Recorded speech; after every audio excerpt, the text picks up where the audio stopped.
आताच एक प्रश्न दिलेला आहे की ॲलोपॅथीचे डॉक्टर म्हणतात की बीपीची गोळी आयुष्यभर घ्यावी लागते, मग तुम्ही ती कशा प्रकारे बंद करता? खूप सोपं आहे. बीपीची गोळी, आता पहिलं बीपीची गोळी समजण्याच्या अगोदर बीपी समजून घ्यायला हवं. बीपी म्हणजे काय तर ब्लड प्रेशर.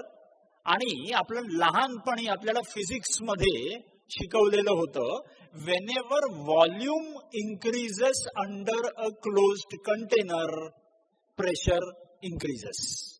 हे लहानपणी फिजिक्स मध्ये शिकवलेलं होतं. तेच जर आपण ब्लड प्रेशर साठी समजून घेतलं तर whenever blood volume increases under a closed non elastic artery blood pressure increases. म्हणजे काय तर ब्लड प्रेशर वाढण्यासाठी दोनच गोष्टी कारणीभूत असतात. एक म्हणजे रक्त जे नॉर्मली 5-5.5 लिटर आपल्या शरीरात असतं, ते 5-5.5 लिटर रक्ताचं 7-7.5, 8 आड्या, 8.5, 9, 9.5 एवढं जर वाढायला लागलं रक्ताचा व्हॉल्यूम, तर त्याचा अर्थ ब्लड व्हॉल्यूम हॅज इन्क्रीज्ड. आणि त्याचबरोबर जर आपल्या रक्तवाहिन्या जे नॉर्मली मस्त इलास्टिक असतात, लवचिक असतात, त्या रक्तवाहिन्यांची लवचिकतेची बँड वाजवलेली असेल तर दुसरं कारण. एक म्हणजे ब्लड व्हॉल्यूम वाढणं आणि दुसरं म्हणजे रक्तवाहिन्यांची इलास्टिसिटी खराब होणे. हे दोनच गोष्टी झाल्या तर ब्लड प्रेशर वाढतं. आता प्रश्न असा पडतोय दोन गोष्टी का होतात, तर आपल्या शरीरात 5-5.5 लिटरच असतं, पण त्याचं गणित नीट समजून घ्या. तुम्हाला हे माहितीये का की आपल्या शरीरात किती रक्तवाहिन्या आहेत? तर एका व्यक्तीच्या शरीरातून समजा सगळ्या रक्तवाहिन्या बाहेर काढल्या आणि सगळ्या रक्तवाहिन्या बाहेर काढून एकमेकाला जोडल्या, तर एका व्यक्तीच्या शरीरातून इतक्या रक्तवाहिन्या बाहेर पडतील की अख्ख्या पृथ्वीला 2 प्रदक्षिणा होतील. इतक्या रक्तवाहिन्या एका व्यक्तीच्या शरीरात आहेत. म्हणजे डिस्टन्स मध्ये मोजायचं म्हटलं तर 60,000 माइल्स, 60,000 मैल लांबीच्या रक्तवाहिन्या एका व्यक्तीच्या शरीरात आहेत. आणि त्या 60,000 मैल लांबीच्या रक्तवाहिन्यांमधून रक्ताला एका टोकापासून शेवटच्या टोकापर्यंत जायला वेळ किती लागतो तर 20 सेकंद. म्हणजे रक्ताचा स्पीड जर आपण इमॅजिन केला तर 1,80,000 मैल पर मिनिट ला धावणारं आपलं रक्त. या रक्ताला आपण दूषित करत असतो आणि त्याचा हा स्पीड आपण स्लो करून टाकतो चरबी आतमध्ये एक्स्ट्रा आल्या कारणाने.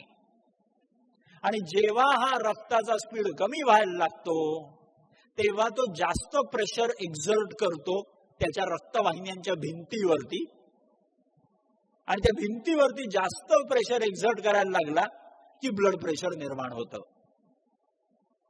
आता प्रश्न असा पडतो की ब्लड व्हॉल्यूम जे 5-5.5 लिटर असायला पाहिजे होतं ते 7.5, 8.5, 9.5 लिटर कसं काय होतं? ते एकदम सिंपल. बऱ्याच वेळेस आपल्याला गणित अजून नीट समजून घ्यायला हवी की आपल्या 60 ते 70 किलोचं शरीर जे BMI आपण मोजत असतो की तुमच्या हाईट आणि वेट शी संबंधित जी गणितं काढत असतो, या गणिताशी संबंधित तुमचं 5.5 असणार, 6.5 असणार, 7.5 असणार का 8.5 असणार लिटर रक्त हे ठरतं. म्हणजे जर BMI नॉर्मल असेल तर 5.5 लिटर राहील. पण जर तुमचं 1 किलो वजन जर तुम्ही वाढवलं तर तुम्हाला 1 किलोमीटरच्या रक्तवाहिन्या एक्स्ट्रा आतमध्ये पैदा कराव्या लागतात. सो जस्ट विचार करा, जर आपलं वजन 10 किलोनी एक्सेस असेल तर आपल्या शरीरात किती रक्तवाहिन्या एक्स्ट्रा असतील आणि रक्तवाहिन्या एक्स्ट्रा पैदा केल्या की त्याच्यात रक्त तर ठेवावंच लागणार. रिकामी रक्तवाहिनी तर राहू शकत नाही. मग शरीराला एक्सेस ब्लड व्हॉल्यूम निर्माण करावा लागतो. आणि हा एक्सेस ब्लड व्हॉल्यूम हिमोग्लोबिन छान ठेवून बनवला असता तर छान.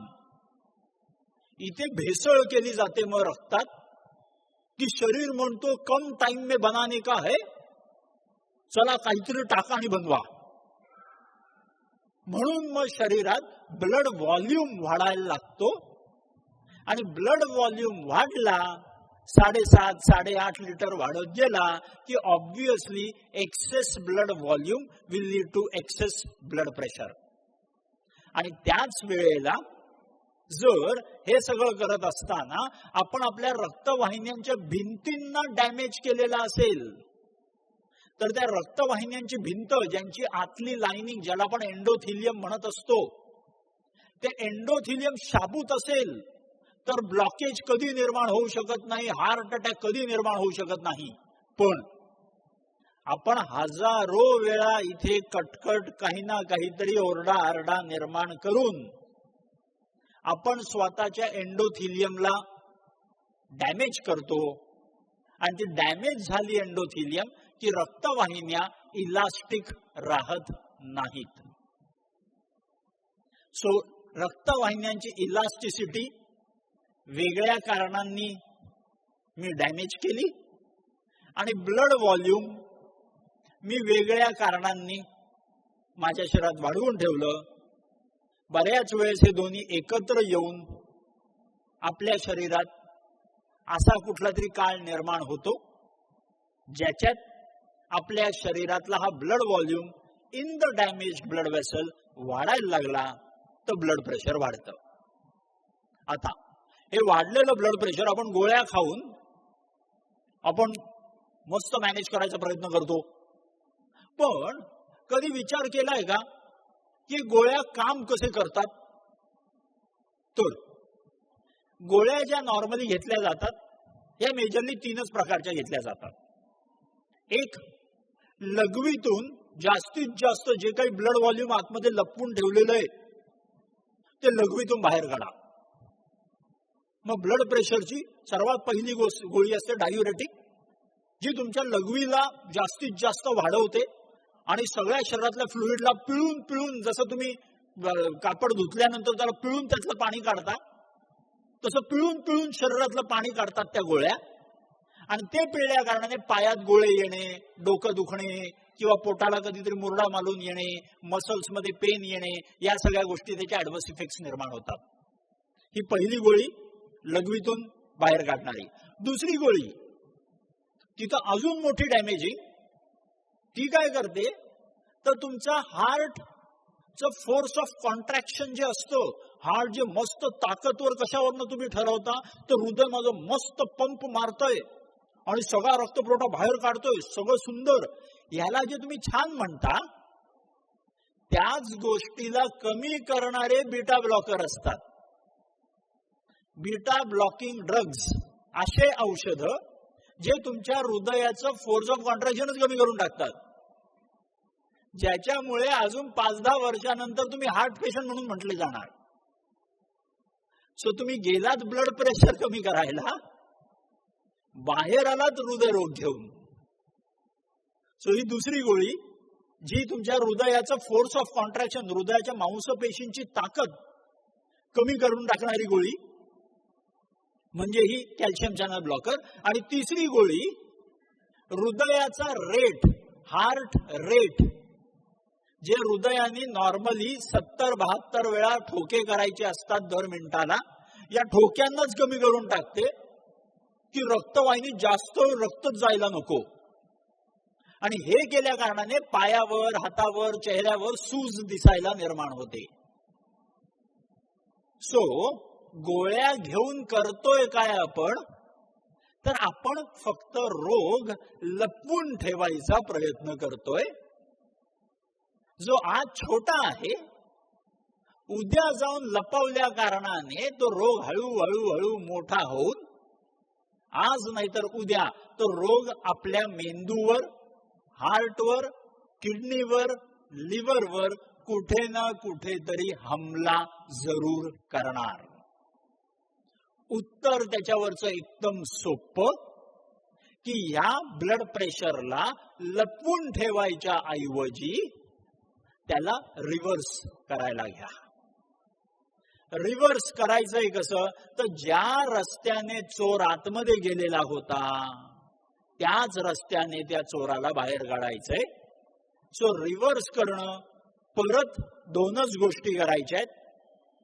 एक म्हणजे ह्याच्यावरचा कंट्रोल, की जगात जे घडणार आहे ते ऑलरेडी त्याने लिहून ठेवलेलं आहे, तुम्हाला खालती पाठवलेलं आहे.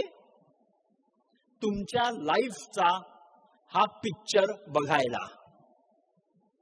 बघताना बरेच वेळेस पिक्चर मधले काही भाग आवडतील, काही भाग नाही आवडणार. तुम्ही थिएटर सोडून जाऊ शकत नाही. जबरदस्ती पिक्चर बघावा लागणार. तो पिक्चर आवडो का न आवडो. सो इट्स बेटर की आपल्या लाईफचा हा पिक्चर बघताना जर छान एन्जॉय करत बघत बसलो तर इथे येणारं टेन्शन कमी होईल. ते टेन्शन कमी झालं तर रक्तवाहिन्यांना होणारा डॅमेज गायब होईल. सो इथे कंट्रोल ठेवला तर ब्लड प्रेशर गायब होईल, आणि दुसरं इथे कंट्रोल ठेवला तरी सुद्धा ब्लड प्रेशर गायब होईल. सो कर्म काय करायचंय, तर याच्यावर आणि याच्यावर छान कंट्रोल करून राहायचंय. ते केलं तर माधवबागची गरज लागत नाही.